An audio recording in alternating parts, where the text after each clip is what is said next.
কান পাতো। গল্প শোনার নতুন ঠিকানা।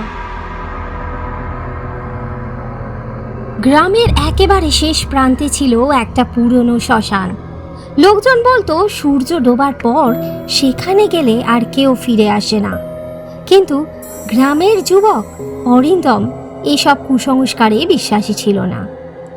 একদিন অমাবস্যার রাতে বন্ধুদের সঙ্গে বাজি ধরে সে একাই গেল শ্মশানে। চারিদিক নিস্তব্ধতা, শুধু বাতাসে শুকনো পাতার খসখস শব্দ। দূরে একটা বটগাছের নিচে সে একটা মাটির প্রদীপ জ্বলতে দেখল। কৌতূহলবশত সে এগিয়ে গেল। কাছে যেতেই দেখে প্রদীপের সামনে সাদা শাড়ি পরা এক বৃদ্ধা বসে আছে। বৃদ্ধার মাথা নিচু।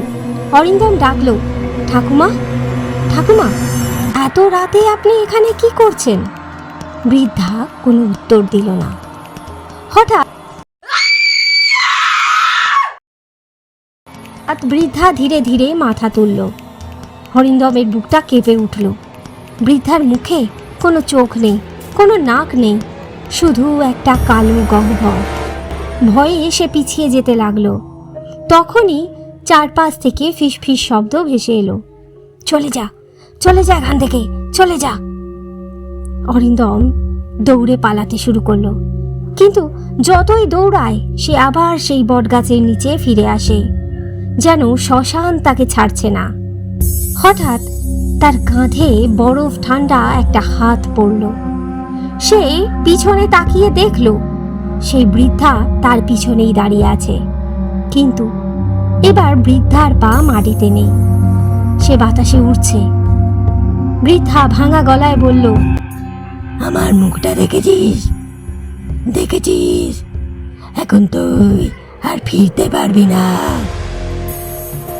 চারপাশে শত শত ছায়ামূর্তি অন্ধকার থেকে এক এক করে বেরিয়ে আসতে লাগলো।